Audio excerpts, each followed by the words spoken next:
Hey guys, welcome back to my channel, or welcome if you're new.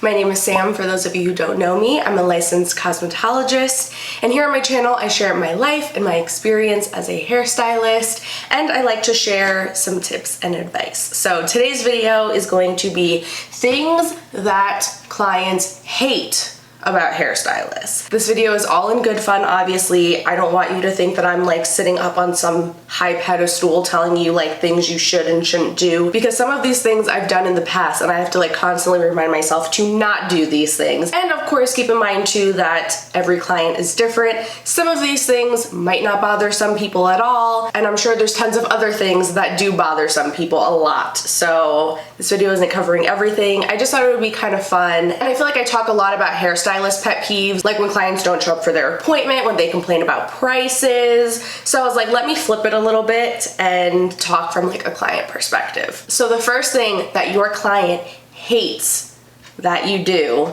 and this is something that I think is probably like the number one biggest complaint that I have heard my entire life, probably will always be the number one biggest complaint. It's when you cut off more hair than they anticipated. How often do you hear a client say, oh, I just want an inch off? And you're like, oh, okay, no problem. I'll cut off an inch. And then when you're finished with the haircut, they are horrified because what was an inch to you was not really what they thought was an inch of hair. And some people can say that it's the client's fault because they didn't specify, or maybe you really did cut off a true inch and they didn't realize like an inch to them is really like a quarter of an inch. But it is your responsibility as their hairstylist to confirm with them, to consult further with them. Don't just be like, oh, okay, an inch is an inch.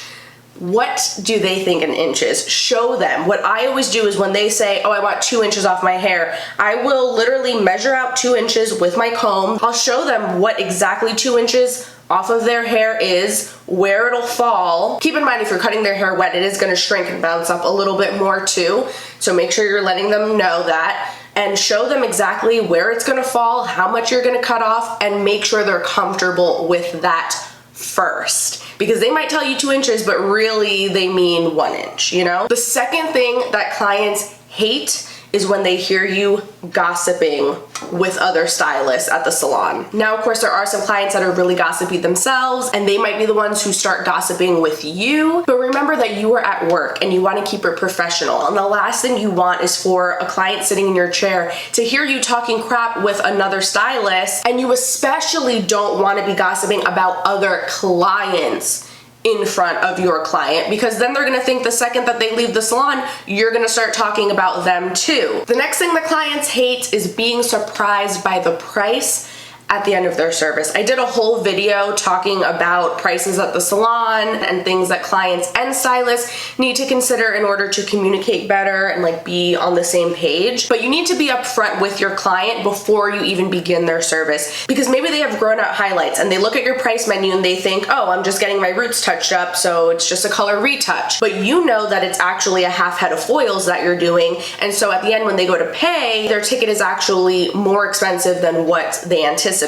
Or maybe you see that their hair is really dry, or the color's looking really dull, and you want to do a conditioning treatment, a gloss, something extra like that, and you ask them if they want to add that on, and they say, oh yeah, sure, if you think I need it, not realizing that it's going to cost extra, or maybe not realizing how much extra. I always say communication, transparency, honesty, it's always the best policy when interacting with your guests. The next thing is when you leave your client under the dryer forever. I understand that at some salons, like some stylists, they like to double book themselves, but let's be real, sometimes you can be overwhelmed. Maybe you're working on several people at once, so maybe after you're done shampooing your client, you throw like a conditioning treatment on them and then you go stick them under the dryer to buy yourself a little extra time. This is definitely gonna depend, because some salons, that's just how it is. Some clients, like, they're just used to that and they're okay with that, and they know when they go to the hair salon they're gonna be there all freaking day long, and okay, that's fine. But for the most part, I know for me personally as a client, I hated that. I hated feeling like my stylist just completely forgot about me or is just too busy with other clients. As a client, you want to feel like you're a little bit of a priority. If you really have to do this, at least make sure you're going and you're checking on them every like 10 to 15 minutes or so. Make sure they're comfortable, make sure they're not too hot under there, see if they need a drink or something like that, just so that they don't feel like you completely forgot about them. The next thing that clients hate is when you talk down to them and make them feel intimidated or make them just feel like they're an idiot. And this can come up in so many different ways. If you're asking them like what kind of products they use at home and they're telling you that they use stuff from the drugstore, or maybe they come in and their hair is like a hot freaking mess, like their color is just looking crazy, and you ask them, where did you get this done? Did you do that yourself at home? You want your client to always feel comfortable being as honest as possible with you. And if they feel like they're being really judged and like made fun of, they're probably not gonna wanna keep coming back to you to begin with, but they're definitely not gonna wanna be super honest with you. I know I felt this way as a client in the past. I always used to do my own hair, like way before I ever went to beauty school. And sometimes when I would go and decide to get my hair done at a salon, I always would feel a little embarrassed because I knew I wasn't a professional. I knew I wasn't doing the best job with my own hair. So just try to make them feel comfortable, let them feel like it's a safe place and they can just be completely honest with you and you're not gonna judge them. The next two things are things that happen at the shampoo bowl. So when you don't ask them if the water temperature is comfortable for them, before I even put the water on my guest's head, I always test it out. I wait for it to get to a good temperature that feels comfortable to me, and then I just apply a little bit to the back of their head, and then I ask them, before I like really get in there and completely soak their whole head, I ask, does this feel comfortable to you? Do you like it a little bit warmer, a little cooler? Before you even turn the water on, you can even ask them that, like, do you prefer your water a little on the warmer side or a little bit on the cooler side? It's just way more professional, and it just makes your client feel a lot more comfortable. And there's nothing worse. Like, some clients will tell you straight up, like, whoa, that is way too cold or that's too hot.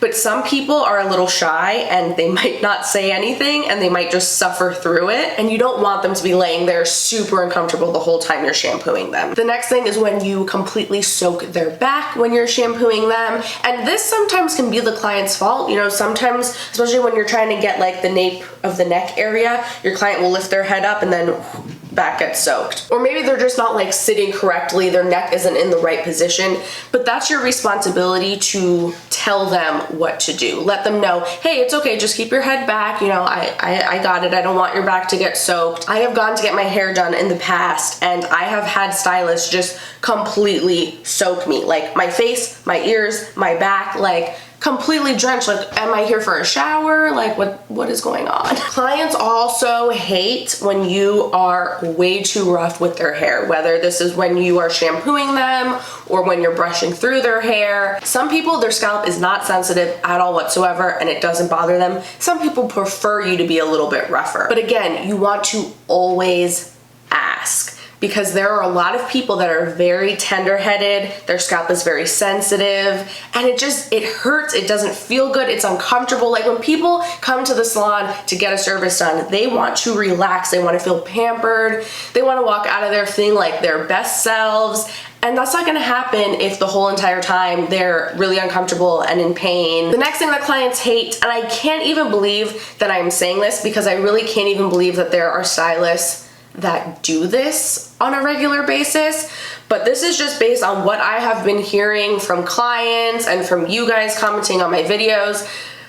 But clients hate when you as a stylist are repeatedly late or are constantly having to cancel or reschedule their appointments. Again, I can't even, like, I understand running behind, like if you're really busy that day and your client has to sit in the waiting room just like an extra few minutes. But if you are repeatedly, significantly running behind, or if you're just not even at the salon when they get there and you walk in like 10, 15 minutes late for their appointment, or you reach out to them and you have to reschedule or cancel, obviously things come up, and once in a while that's gonna happen, especially if you have children, you know, you have family things going on, it happens. Maybe you're having car trouble, whatever the case may be, it happens. But if you're doing it all the time, especially with the same clients over and over and over, that doesn't look good. Again, it's really unprofessional. And then the last thing that clients hate is when you just straight up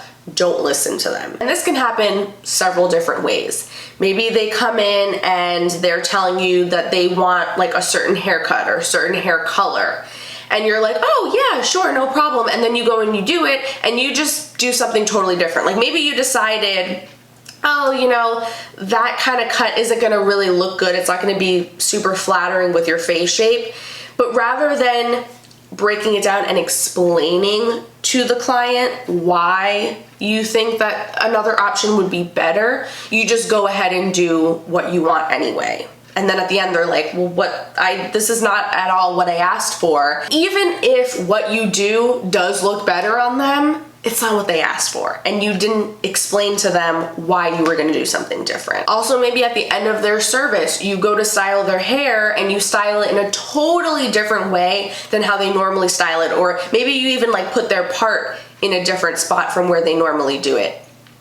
Again, you might think it looks better that way, but that's not what they're used to, that's not what they like. And so not only did you not pay attention to how their hair was when they first came in, but you didn't even bother to ask them how they'd like it styled or where they want it parted. And again, that's something else that has happened to me as a client, and it was so frustrating. I remember like for years as a kid, anytime I would go for a haircut, I guess it was just the style at the time, they would always blow dry my hair straight and then flip it out on the ends. And I loathed that look so freaking much. And they would always part it in a different spot. Like I always would part it to the side and they would put it down the middle or the other side. And I learned to start asking, hey, can you just flat iron it? Like I just like it completely straight, no flip on the ends, just straight down, smooth, and you know, can you part it here? And then sometimes they still wouldn't do that. So yes, sometimes as a stylist, you might know better. You might know what looks better for that person's face, etc.